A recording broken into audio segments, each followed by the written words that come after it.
की तान उठ जाग रे इंसान, मिल जाएंगे भगवान तेरे द्वार पे पुकारता हो। मुरली की तान बज रही हो, मुरली की तान बज रही हो।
इस वेग को जगा लो विवेक, सारे जग का कर्णधार हो।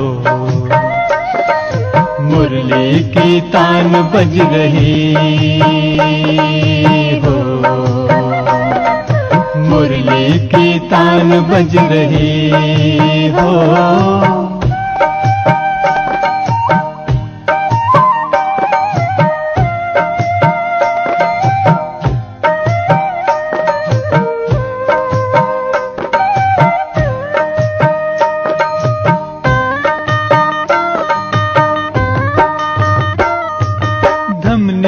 में बह रहा है जब से श्वास तेरी चल रही है तब से, धमनियों में बह रहा है जब से श्वास तेरी चल रही है तब से। सब कुछ तो पा लिया है तूने, अब मांगे क्या तू शिव से। सुबह की भोर का अंधेरे घन घोर का जीवन का आधार हो। मुरली की तान बज रही हो, मुरली की तान बज रही हो, मुरली की तान बज रही हो, मुरली की तान बज रही हो, मुरली की तान बज रही हो, मुरली की तान बज रही हो, मुरली की तान बज रही हो, मुरली की तान बज रही हो, मुरली की तान बज रही हो।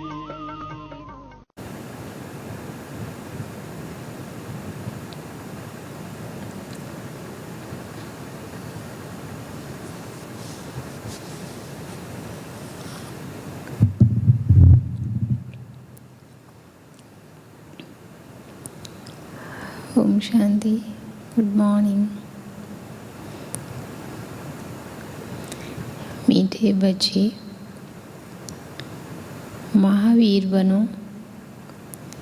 माया के तूफानों से लड़ने के बजाय अचल अडोल बनो। एक है कि हमारे पास विघ्न आ रहा है और हम उसको विघ्न विनाशक बनकर जीत रहे हैं। एक है कि हम निर्विघ्नी हैं। तो माया के तूफान भले आए लेकिन अचल अडोल। वृक्ष ब्रह्मा बाबा के सामने अनेक हंगामे होते भी कभी रंज नहीं हुए। क्यों? देखो कितना अच्छा क्वेश्चन है। क्योंकि कई बार हमारे सामने कोई परिस्थिति आती है तो परिस्थिति आगे चली जाती है, लेकिन जो मेरी स्थिति हिल जाती है वो काफ़ी लंबे समय तक आगे बढ़ती तो छोड़ो, वैसी ही नहीं होती। तो ब्रह्मा बाबा के सामने अनेक हंगामे होते भी कभी रंज नहीं हुए। क्यों? उत्तर है क्योंकि बाबा को नशा था। कौन सा? कि हमें बाप से वर्षा लेना है। ये तो सब कल पहले मुआफिक हो रहा है, नथिंग न्यू। क्योंकि बाबा को नशा था कि हमें बाप से वर्षा लेना है, ये तो सब कल पहले मुआफिक हो रहा है, नथिंग न्यू।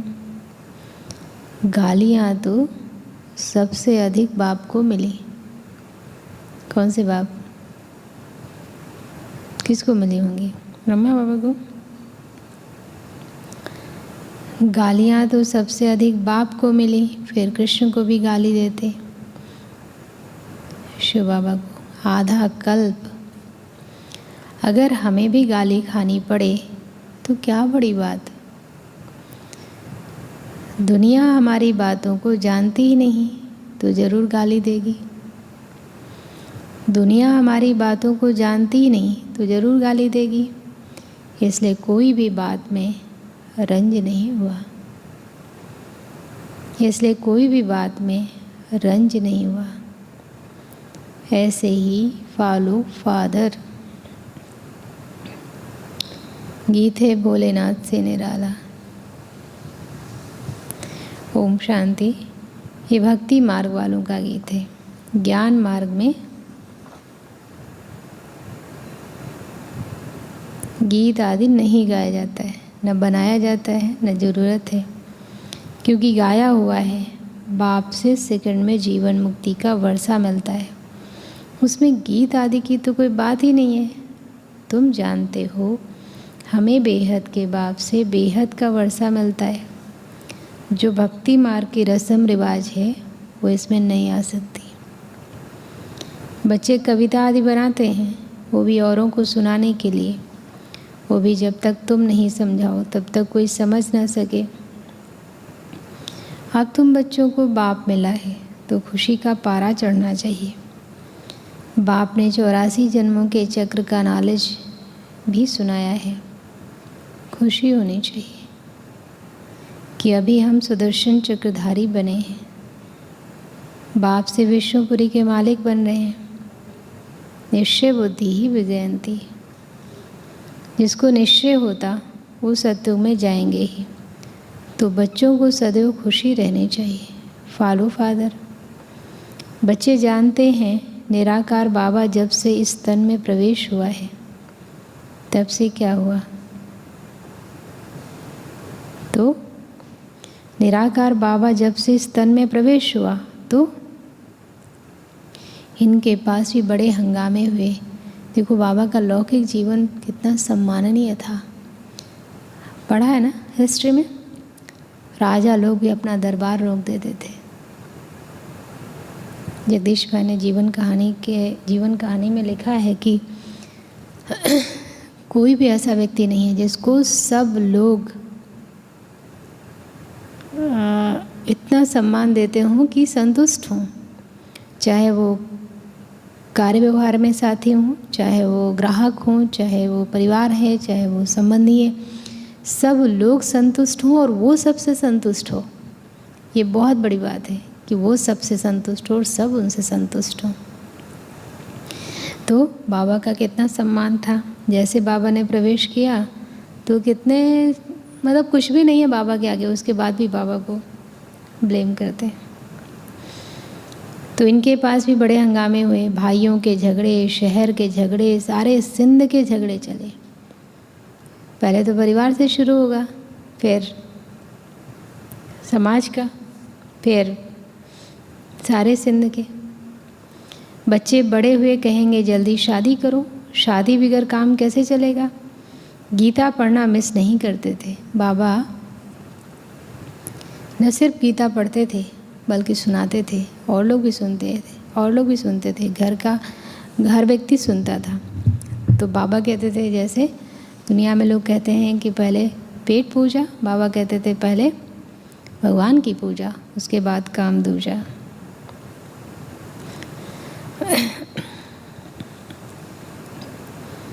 गीता पढ़ना मिस नहीं करते थे। विधिवत ट्रेन में भी बाकायदा उसी तरह जब मालूम पड़ गया कि गीता का भगवान शिव है तो वो गीता पढ़ना छूट गई। फिर नशा चढ़ गया। कौन सा नशा चढ़ा था बाबा को? कि हम तो विश्व का मालिक बनते हैं, ये तो शिव भगवान वाच है। तो इस गीता को छोड़ दिया और फिर पवित्रता पर बड़ा हंगामा हुआ। एक तो भक्ति छोड़ने में लोग जो है कहने लगते हैं नास्तिक हो गया है, लेकिन जो धारणाएं शिव बाबा ने बताई उस धारणाओं के पीछे तो फिर पूरा विश्व जान गया। भाई काके चाचे आदि कितने थे, इसमें बहादुरी चाहिए ना। तुम हो ही महावीर महावीरनिया। बाबा कहते तुम तो हो ही महावीर। तो महावीर को क्या दिखाते हैं? पहाड़ उठा लिया, तो पहाड़ जैसी परिस्थिति भी सामने आए तो भी उड़ते रहे सिवाय एक के और कोई की परवाह नहीं। पुरुष है रास्ता, रास्ता खुद पावन बनता है तो रचना को भी पावन बनाना है। पवित्र हंस और अपवित्र बगुले इकट्ठे कैसे रह सकते हैं? आप जिनके निमित्त हैं उनको वो रास्ता दिखा सकते हैं। जिस रास्ते पर आप चल रहे हैं वो रास्ता अगर ठीक है तो बच्चों को भी बताना चाहिए।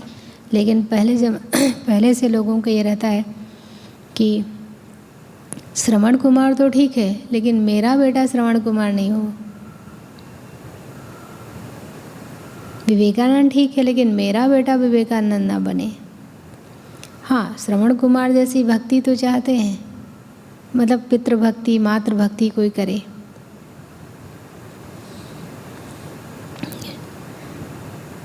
पवित्र हंस और अपवित्र बगुले इकट्ठे कैसे रह सकते हैं? क्रिएटर तो झट हुक्म करेगा हमारी मत पर चलना है तो चलो, नहीं तो निकल जाओ। अगर आप हमारी मत पर नहीं चलते तो हमारे प्रॉपर्टी के आप मालिक कैसे? तुमको पता है लौकिक बच्ची की शादी हुई थी, उनको मिला ज्ञान तो बोले वाह, बाप कहते हैं पवित्र बनो तो हम क्यों नहीं बनेंगे? जवाब दे दिया पति को कि हम विष नहीं देंगे। बस इस बात पर ही बहुतों का झगड़ा चला, क्योंकि वो तो बहुत बड़ा आसामी था, नामी ग्रामी था। पवित्र रहना है तो रहो, बस इस बात पर ही बहुतों का झगड़ा चला। बड़े बड़े घरों से बच्चियां निकल आईं, कोई भी परवाह नहीं की। जिनकी तकदीर में नहीं है तो समझ भी न सके।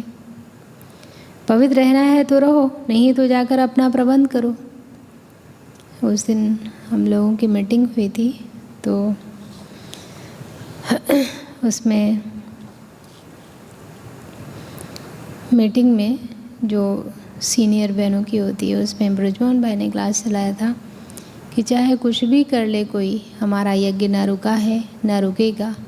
बाबा के समय आप देखें कितना अपोजिशन था, कोर्ट कचहरी, कितना मतलब हापुड़ का हंगामा देख लीजिए। ओम मंडली के जो एंटी ओम मंडली के जो पिकेटिंग वगैरह वो देख लीजिए। आज तो ऐसा नहीं है ना, सभी को पता है ब्रह्मा कुमारीज में क्या होता है। तो ब्रह्मा कुमारीज का जो कार्य है वो स्वयं भगवान का कार्य है, इसलिए उसको कोई मनुष्य अवरोध पैदा कर सकता है पर रोक नहीं सकता। इतनी हिम्मत भी तो चाहिए ना कि हम अपने बच्चों को ये बात कह सकें। बाप के सामने कितने हंगामे हुए, बाबा को कभी रंज हुआ देखा? अमेरिका तक अखबारों में निकल गया था। बाबा के लिए कहते थे ना कि आँखों में सुरमा डालते हैं और अपने आप को कृष्ण कहते हैं। 16,108 रानियाँ चाहिए, उसमें 350 होगी। या पाई पैसे में कुल्फ़ी, वैसे ओम मंडली में साक्षात्कार। तो अमेरिका तक अखबारों में निकल गया, नथिंग न्यू। ये तो कल पहले मुआफिक होता है, इसमें डर की क्या बात है? देखो बाबा का निश्चय, बाबा की निर्भयता। हमको तो अपने बाप से वर्षा लेना है, अपनी रचना को बचाना है। बाप जानते हैं सारी क्रिएशन इस समय पतित है, मुझे ही सबको पावन बनाना है। बाप को ही सब कहते हैं हे पतित पावन लिबरेटर आओ, तो उनको ही तरस पड़ता है, रहम दिल है ना। तो बाप समझाते हैं कि बच्चे कोई भी बात में डरो मत, डरने से क्या होगा? इतना ऊंच पद पा नहीं सकेंगे। अत्याचार माताओं पर ही होते हैं, ये भी निशानी है। कौन सी निशानी याद करो? ऑनलाइन वाले बोलो, कौन सी निशानी? द्रौपदी को नंगन करते। बाप 21 जन्मों के लिए नंगन होने से बचाते हैं। दुनिया इन बातों को नहीं जानती। सदगति दाता तो मैं हूँ ना। जब तक मनुष्य दुर्गति को ना पाए तब तक मैं कैसे आकर सदगति दूँ? पतित तमो प्रधान सृष्टि भी बननी है। कोई भी चीज़ अगर बनी है तो धीरे धीरे करके उसको पुराना तो होना ही है। हर चीज़ नए से पुरानी जरूर होती है। पुराने घर को छोड़ना ही पड़ता है। नई दुनिया गोल्डन एज, पुरानी दुनिया आयरन एज। सदैव नई तो रह न सके, चाहे कितना भी उसको हम डंड पेंट टाइमली कराते रहें, लेकिन पुरानी तो होगी। तुम बच्चे जानते हो ये सृष्टि का चक्र है। देवी देवताओं का राज्य फिर से स्थापन हो रहा है। बाप कहते हैं फिर से तुमको गीता ज्ञान सुनाता हूँ। यहाँ रावण राज्य में दुख है। राम राज्य किसको कहा जाता है ये भी किसको पता नहीं और समझते भी नहीं। बाप कहते हैं मैं स्वर्ग अथवा राम राज्य की स्थापना करने आया हूँ। तुम बच्चों ने अनेक बार राज्य लिया और फिर गंवाया है। ये सबकी बुद्धि में है। 21 जन्म सतयुग में रहते हैं। उसको कहा जाता है 21 पीढ़ी, अर्थात जब बूढ़े होते हैं तब शरीर छोड़ते हैं। 21 जन्म सतयुग तो नहीं, सतयुग त्रेता मतलब टोटल मिला के रामराज। अकाले मृत्यु कभी होती नहीं। अब तुम जैसे त्रिकालदर्शी बन गए हो। अभी तुम जानते हो हम जन्म जन्मांतर भक्ति करते हैं। रावण राज्य में भी भावुका देखो कितना है।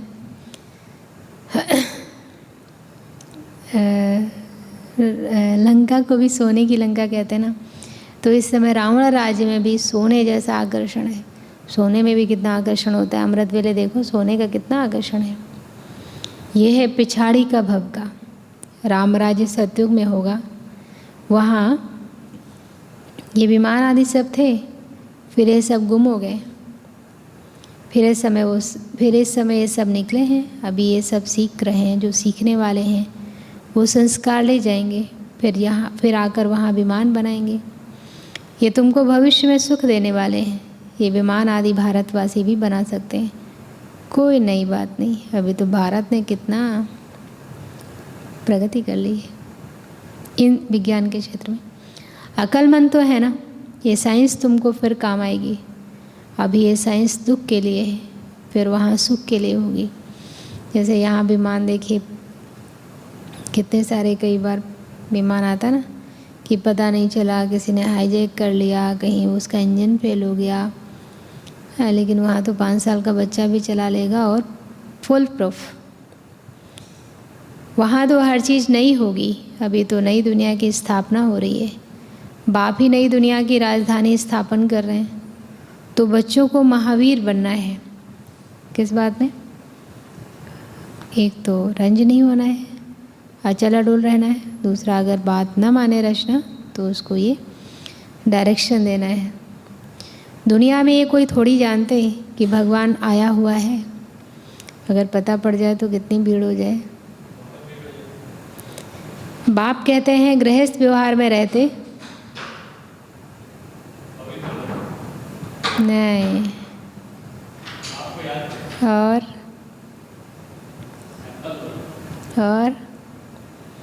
कमल फूल समान पवित्र बनो।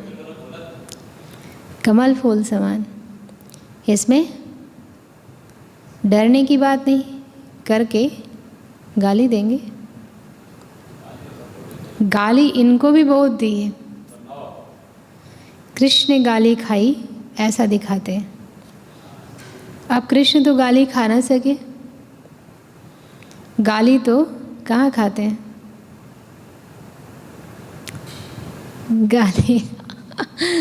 गाली भी खाते हैं कहाँ? कलयुग में। और गोली भी खाते हैं। देखो वैसे कोई फौजी की गोली, मतलब ऐसी गोली, कोई दुश्मन की गोली नहीं खाते, लेकिन बीमारियों की गोली तो आजकल देखिए सब लोग खाते हैं। गाली तो कलयुग में खाते हैं, तुम्हारा रूप जो अभी है फिर कल बाद इस समय होगा, बीच में हो ना सके। जन्म बाय जन्म फीचर्स बदलते जाते हैं। क्यों बदलते जाते हैं? ऑनलाइन वाले बोलो, क्यों बदलते जाते हैं? क्योंकि आप देखें जैसे सोना है, सोने के किसी ने रिंग बना के पहनी हुई है, अब अगर उसको दोबारा गला के फिर से वो रिंग बनाए या कुछ चूड़ी बनाए तो उसकी जो क्वालिटी है वो थोड़ा डाउन हो जाती है। इसी प्रकार जो आत्मा है जब वो शरीर लेती है तो उसकी जो शक्तियाँ हैं वो यूज होती हैं, तो उसके बाद वो कम हो जाती हैं। फिर अब जब वो जन्म लेगी तो वो जो शरीर था उससे थोड़ा सा लो क्वालिटी का मिलेगा, क्योंकि उसके पास जो शक्तियाँ हैं वो कम हो चुकी हैं। इसलिए बदलते जाते हैं, ये ड्रामा बना हुआ है। 84 जन्मों में जो फीचर्स वाले जन्म लिए हैं वही लेंगे। अब तुम जानते हो इनके फीचर्स बदल दूसरे जन्म में ये लक्ष्मी नारायण हो जाएंगे। तुम्हारी बुद्धि का ताला अब खुला है। अब ये है नई बात, बाबा भी नया, बातें भी नई। ये बातें किसकी समझ में जल्दी नहीं आएंगे। जब तकदीर में हो तब कुछ समझे। महावीर कोई तूफान से डरेंगे नहीं, वो अवस्था पिछाड़ी में होनी है। इसलिए गाया हुआ है अतीन्द्रिय सुख पूछना हो तो गोप गोपियों से पूछो। बाप आए ही हैं तुम बच्चों को क्या करने हैं? स्वर्ग के लायक बनाने। भक्ति में क्या करते हैं? परम धाम के लायक सोचते हैं कि हो जाएं। बाबा आए हैं स्वर्ग के लायक बनाने। कल पहले मिसल नर का विनाश तो होना ही है। सतयुग में तो एक ही धर्म होगा। चाहते भी हैं, क्या चाहते हैं? वननेस हो, एक धर्म होना चाहिए। ये भी किसको पता नहीं कि राम राज रावण राज अलग अलग है। यहाँ विकार विगर जन्म हो न सके, मूत पलीती है ना। अब बाप में निश्चय है तो श्रीमत पर पूरी रीति चलना पड़े ना। हर एक की नब्ज भी देखी जाती है। जैसे आप देखें जो किसान होता है वो मिट्टी को परखता है कि इस मिट्टी में ये पैदावार नहीं हो पाएगी, इस मिट्टी में अगर ये बोया जाए तो बहुत पैदा होगा। ऐसे बाबा भी कहते हैं हर एक की नब्ज भी देखी जाती है, उस अनुसार राय भी दी जाती है। बाबा ने भी बच्चों को कहा, क्या कहा था बच्चों को? ब्रह्मा बाबा ने लौकिक बच्चों को क्या कहा था? याद है किसी को?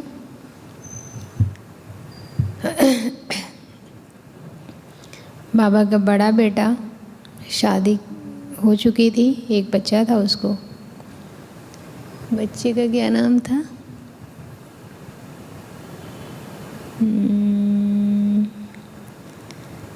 फिर वो चला गया था। फिर नारायण दादा साथ में थे। फिर नारायण दादा भी जा रहे थे तो बाबा ने उनको कहा था, पैसा भी नहीं दिया था, कहा था ये पैसा तो भगवान का है। देखो कई बार जो है लौकिक में बच्चे लायक नहीं होते, लेकिन फिर भी माँ बाप उनको हिम्मत नहीं कर पाते कि इनको प्रॉपर्टी ना दें। कई बार डरते हैं कि बच्चा पता नहीं क्या करेगा, कई बार मोह बस कि बच्चा क्या खाएगा, कहाँ रहेगा। लेकिन बाबा ने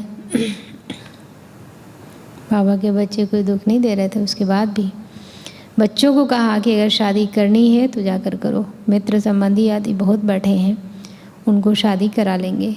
तो हर एक की नब्ज देखी जाती है। पूछते हैं बाबा इस हालत में हैं, हम पवित्र रहना चाहते हैं, हमारे संबंधी हमको घर से निकालने चाहते हैं, अब क्या करना है? तो बाबा क्या समझ जाते हैं? बाबा क्या राय देते होंगे? जैसे हमने गांधी जी की ब्रह्मचर्य किताब पढ़ी थी, बहुत पहले पढ़ी थी, ज़्यादा तो नहीं याद है।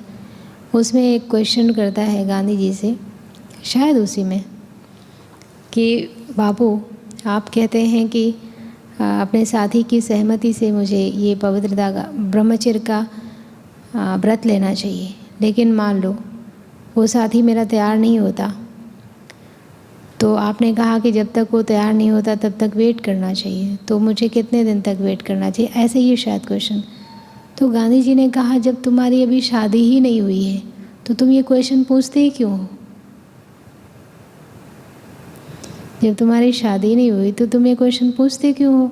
इसका मतलब तुम्हारी भी कमजोरी है। तो बाबा कह रहे हैं कि बाबा इस हालत में हम हैं, इस हालत में हैं, हम पवित्र रहना चाहते हैं, हमारे संबंधी हमको घर से निकालने चाहते हैं, अब क्या करना है? ये पूछते हो पवित्र रहना है? अगर नहीं रह सकते हो तो जाके शादी करो। अच्छा समझो किसकी सगाई हुई है, राजी करना है, हर्जा थोड़ी है। बाबा किसी भाई की बात कर रहे हैं, हर्जा थोड़ी है। हथियाला जब बांधते हैं तो भी कहते हैं ये तुम्हारा पति गुरु है।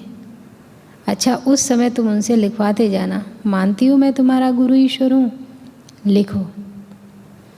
अच्छा अब मैं तुमको हुक्म देता हूँ, पवित्र रहना है, हिम्मत चाहिए ना, मंजिल बहुत भारी है। दोनों इकट्ठे कैसे रहते हैं ये सबको दिखलाना है। इसलिए बाबा कहते हैं कि सन्यासी भी तुम्हारे आगे आके सिर झुकाएंगे कि जो काम हम नहीं कर सके वो आपने घर गृहस्थ में रहकर कर दिखाया। तो बाबा कह दोनों इकट्ठे कैसे रहते हैं ये सबको दिखलाना है। प्राप्ति बहुत ज़बरदस्त है, क्यों रह पा रहे हैं? प्राप्ति है। आग तब लगती है जब प्राप्ति का पता नहीं। जैसे आप देखो जहाँ पे वो बिजली का होता है ना 440 वोल्ट, वहाँ एक खोपड़ी और 2 हड्डियाँ लिखी होती, अगर छूओगे तो ऐसा हो जाओगे, नहीं छूता। इसी प्रकार प्राप्तियाँ अगर दिखाई देती कि वहाँ ये मिल रहा है, व्यक्ति दौड़ के जाता है। तो प्राप्ति बहुत ज़बरदस्त है, आग तब लगती है जब प्राप्ति का पता नहीं है। बाप कहते हैं इतनी बड़ी प्राप्ति है तो एक जन्म पवित्र है तो रहो, तो क्या बड़ी बात है, इतनी बड़ी प्राप्ति है। 2500 साल के लिए सब कुछ मिल रहा है। यहाँ देखिए स्वस्थ रहने के लिए व्यक्ति क्या क्या करता है, उबला खाना खाता है, नमक नहीं खाता, तेल नहीं खाता, स्वस्थ रहने के लिए। घर में परिवार में सब सुखी रहे उसके लिए कितने घंटे काम करता है।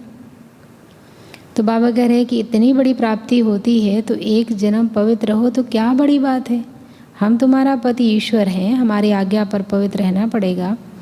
बाप युक्तियाँ बता देते हैं। भारत में ये कायदा है, कौन सा कायदा है? भारत में ये कायदा है, स्त्री को कहते हैं तुम्हारा पति ईश्वर है,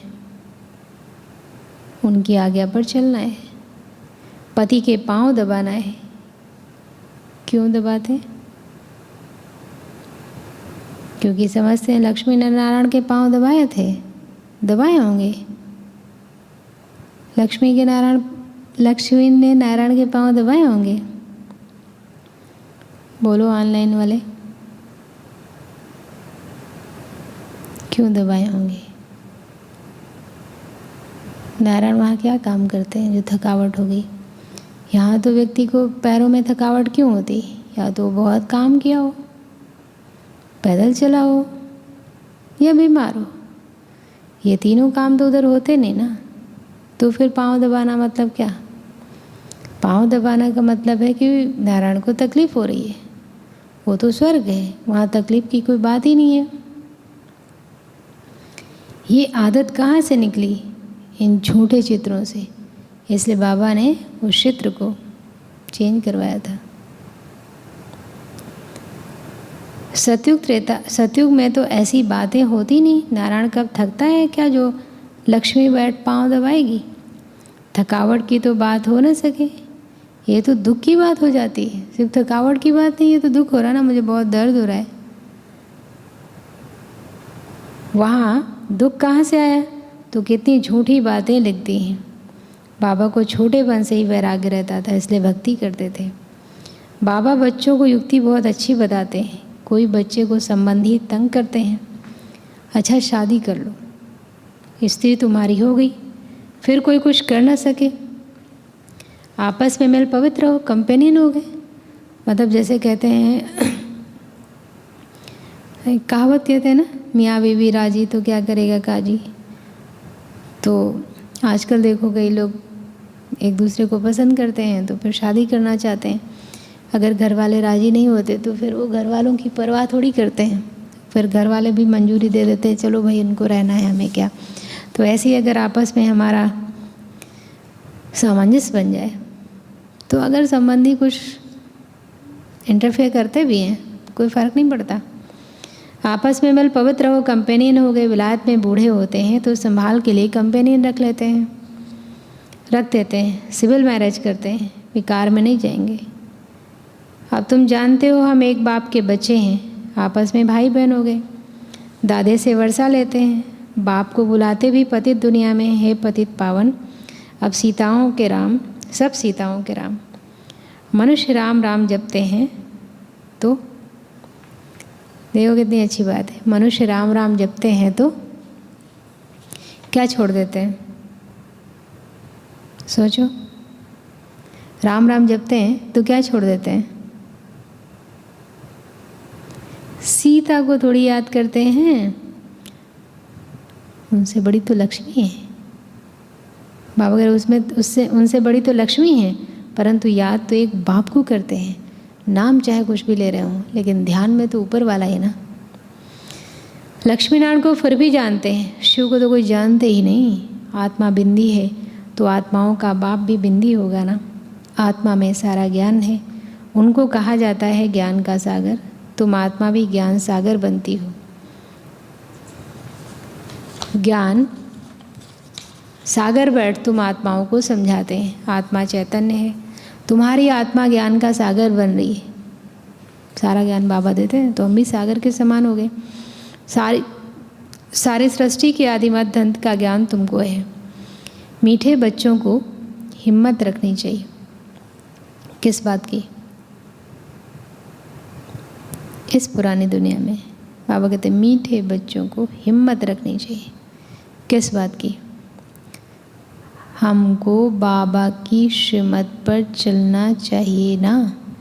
बेहद का बाप बेहद के बच्चों को स्वर्ग का मालिक बनाते हैं, तो बाप कहते हैं तुम भी अपनी रचना को हाथ में रखो। अगर बच्चा तुम्हारी आज्ञा नहीं मानता है तो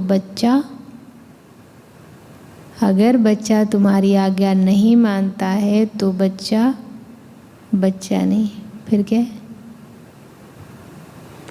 बच्चा नहीं तो क्या है? वो तो कपूत ठहरा, क्योंकि आपकी बात नहीं मानता ना। आज्ञाकारी फरमान बरदार बच्चा हो तो वर्षे का हकदार बन सकता। बेहद का बाप भी कहते हैं मेरी श्रीमत पर चलेंगे तो तुम श्रेष्ठ बनेंगे, नहीं तो प्रजा में चले जाएंगे। बाप तुमको नर से नारायण बनाने आए हैं। ये है सच्ची सत्यनारायण की कथा। तुम राजाई प्राप्त करने आए हो। अब मम्मा बाबा राजा रानी बनते हैं तो तुम भी हिम्मत करो। बाप तो जरूर आप समान बनाएंगे ना। प्रजा बनने में ही राजी नहीं होना चाहिए। कई लोग कहते हैं यहाँ से तो वहाँ बहुत अच्छा प्रजा का पद होगा। क्या फर्क पड़ता है? राजा का बच्चा, भगवान का बच्चा कैसा होना चाहिए? पुरुषार्थ करना चाहिए, पुरुषार्थ करना है।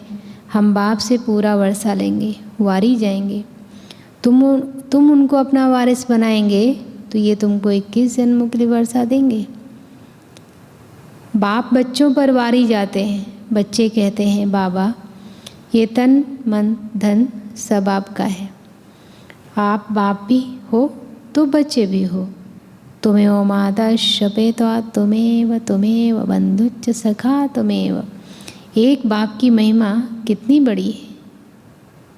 दुनिया में इन बातों को कोई नहीं जानते। भारत की ही सारी बात है। तुम बच्चे जानते हो ये वही 5000 वर्ष पहले वाली लड़ाई है। अभी स्वर्ग की स्थापना हो रही है तो बच्चों को क्या होना चाहिए? अभी स्वर्ग की स्थापना हो रही है, सोचो स्वर्ग फिर कैसा क्या होना चाहिए?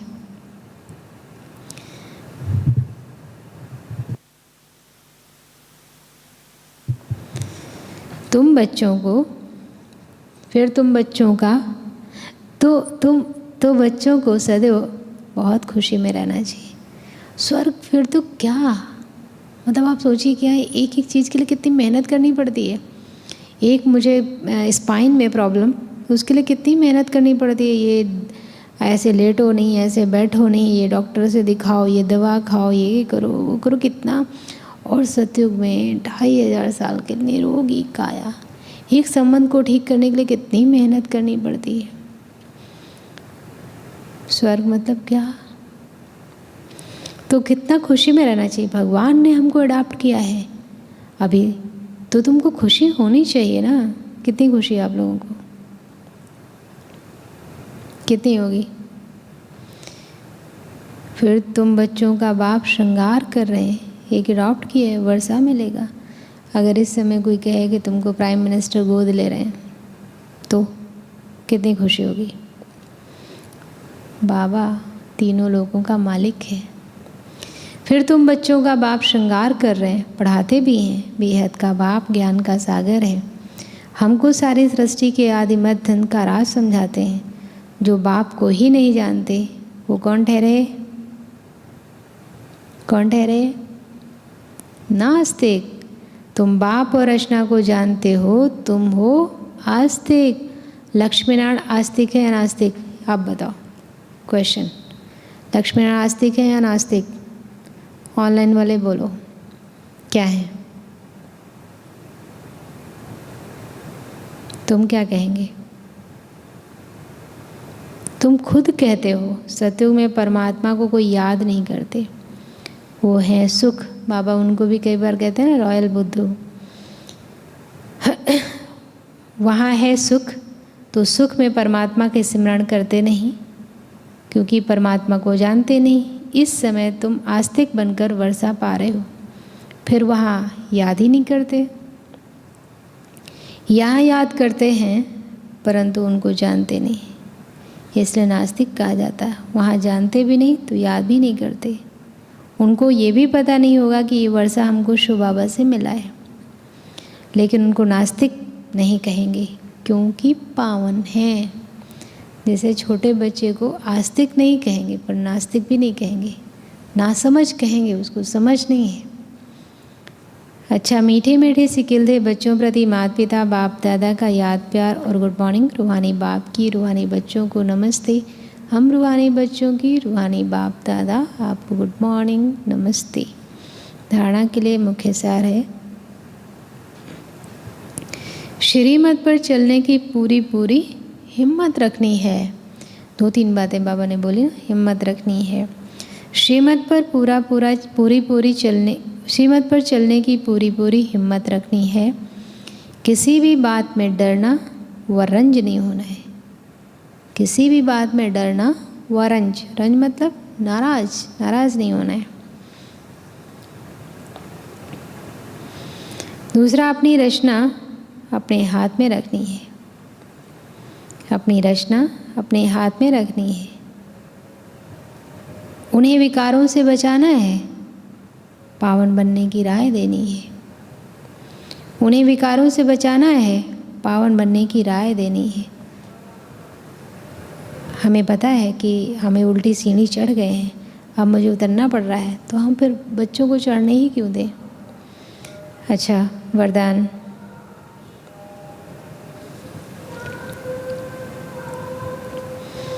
चलो आज का वरदान बहुत अच्छा है। हम चलेंगे बाबा के पास मधुबन, बाबा के रूम में। देखो एकदम खाली है कमरा, साकार बाबा बैठे हैं। क्या नशा है, कितनी रूहानियत है, क्या वाइब्रेशन है, कैसी स्थिति है। कोई हलचल नहीं, कोई शिकायत नहीं, कोई कन्फ्यूजन नहीं।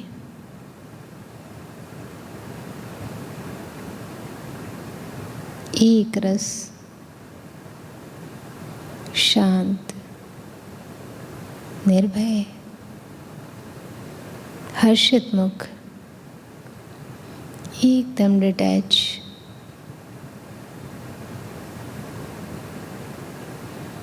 शिव बाबा तन में प्रवेश कर रहे हैं। महसूस करें कि जैसे एकदम अनासक्त होकर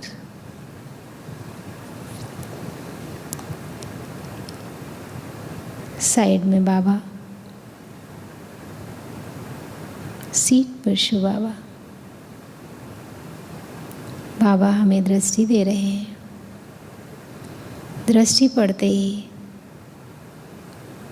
मैं भी एकदम डिटैच,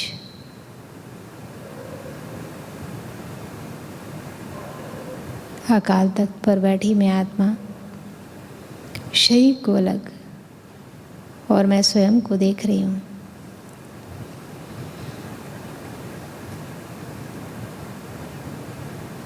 सारा ज्ञान बुद्धि रूपी पात्र में ज्ञान सागर ने भरकर हमें भी अपने समान ज्ञान का सागर बना दिया है।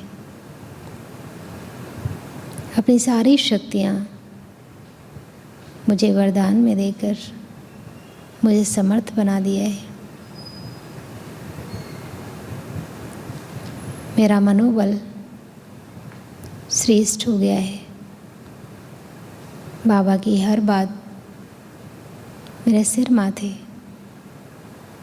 मुझे चलने की हिम्मत है। ये शरीर भी मेरी अमानत है। शिव बाबा की अमानत है। मैं मालिक नहीं हूँ, मैं ट्रस्टी हूँ। बाबा मेरे मस्तक पर लिख रहे हैं, तुम नष्टो मोहा हो। ओम शांति। भी नोट करो, शरीर को ईश्वरीय सेवा के लिए अमानत समझकर कार्य में लगाने वाले, शरीर को ईश्वरीय सेवा के लिए अमानत समझकर कार्य में लगाने वाले नष्टो मोहा भव।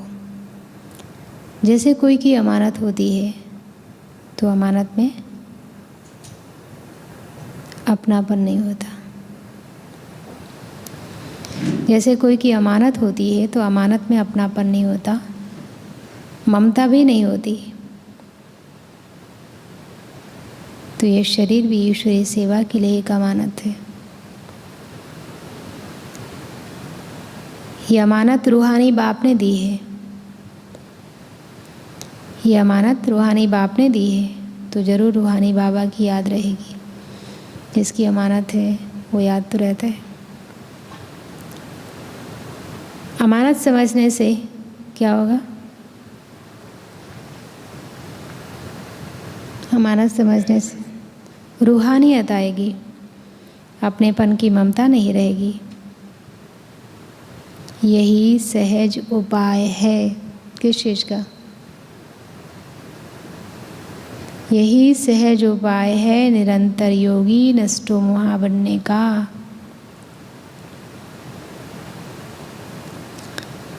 तो अब रूहानियत की स्थिति को प्रत्यक्ष करो। तो अब रूहानियत की स्थिति को प्रत्यक्ष करो। स्लोगन,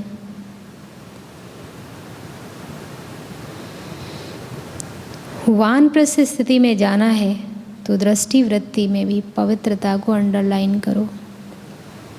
वानप्रस्थ स्थिति में जाना है तो दृष्टि वृत्ति में भी पवित्रता को अंडरलाइन करो।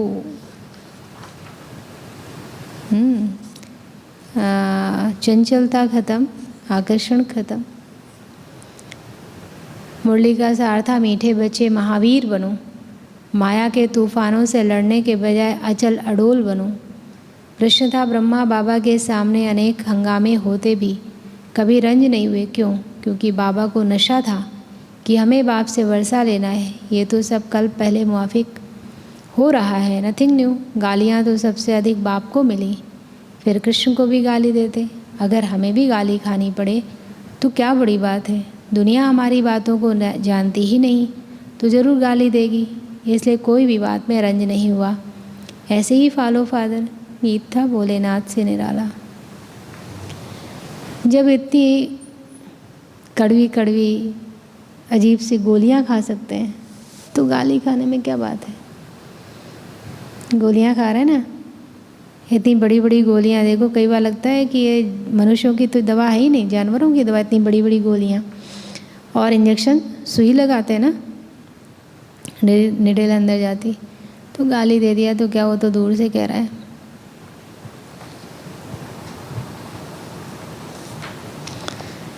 त्यागव्रती द्वारा तपस्वी मूर्त बनो। अव्यक्त इशारा नंबर 12। जब तपस्वी तपस्या करते हैं तो वृक्ष के नीचे तपस्या करते हैं।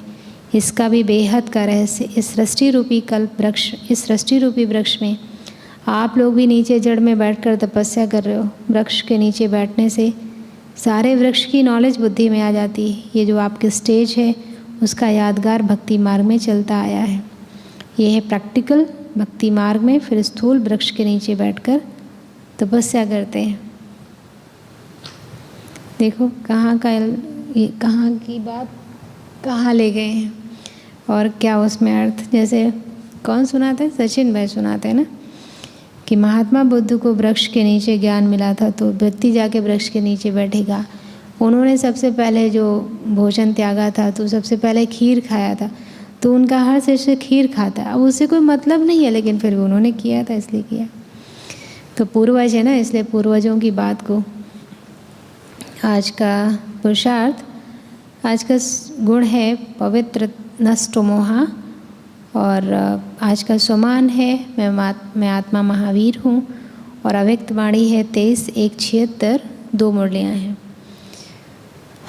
आज सेल्फ चेकिंग में ये देखना है कि कहाँ कहाँ मेरी स्थिति हिल जाती है, कहाँ कहाँ मैं अभी तक भी फीलिंग में आके रंज हो जाता हूँ। श्रीमत पर पूरा चलने की हिम्मत क्यों नहीं है, कारण क्या है। और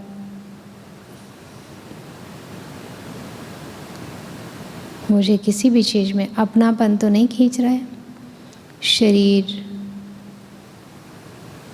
प्रॉपर्टी, परिवार। और आज ट्रैफिक कंट्रोल के समय मुझे 4 धामों की ड्रिल करनी है, और कर्मयोग के समय योग युक्त होकर मानस समझकर कर्म करना है, और आपस में जो हमारी दृष्टि वृत्ति है वो प्योर। और चिंतन निरंतर योगी बनने व नष्टोमोहा बनने के लिए पुरुषार्थ और पवित्रता को और कहाँ कहाँ अंडरलाइन करना है। और आज सकाश अपने ही शरीर को देना है, ये भगवान की अमानत है। और जैसे आज तो काल रात्रि की पूजा कर रहे हैं ना, याद कर रहे हैं उनका व्रत, तो इसलिए बाबा कह रहे हैं महावीर बनना है, डरना नहीं, हिलना नहीं, डरना नहीं, रंज नहीं होना।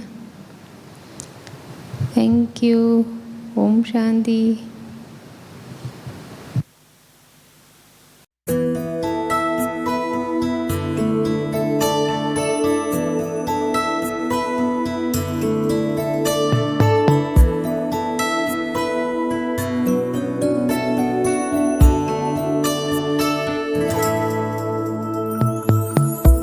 तो सदा महफूज हुए हैं दाता तेरी याद में, बिन मांगे सब कुछ है पाया, क्या मांगू फरियाद में। हम तो सदा महफूज हुए हैं दाता तेरी याद में, बिन मांगे सब कुछ है पाया, क्या मांगू फरियाद में।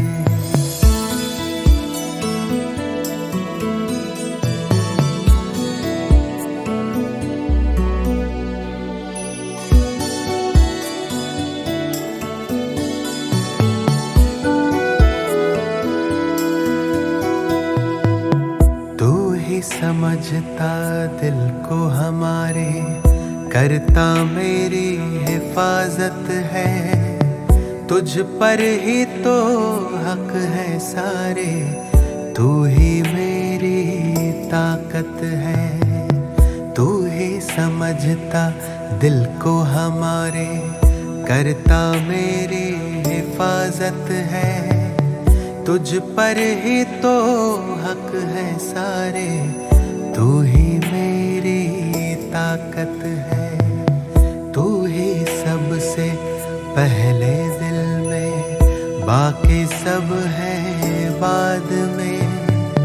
हम तो सदा महफूज हुए हैं भगवन तेरी याद में। तू ही सबसे पहले दिल में, बाकी सब है बाद में। हम तो सदा महफूज हुए हैं भगवन तेरी याद में।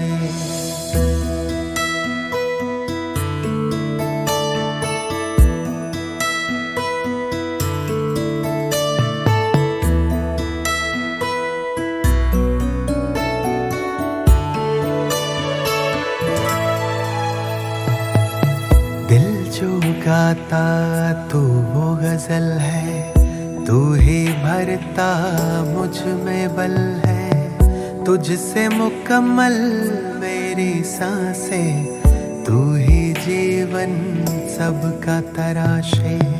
दिल जो गाता तू वो गजल है, तू ही भरता मुझ में बल है।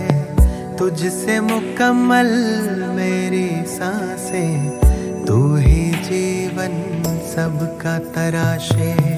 तुमने दी है हर एक खूबी मुझको आशीर्वाद में। हम तो सदा महफूज हुए हैं साहिब तेरी याद में। तुमने दी है हर एक खूबी मुझको आशीर्वाद में। हम तो सदा महफूज हुए हैं साहिब तेरी याद में।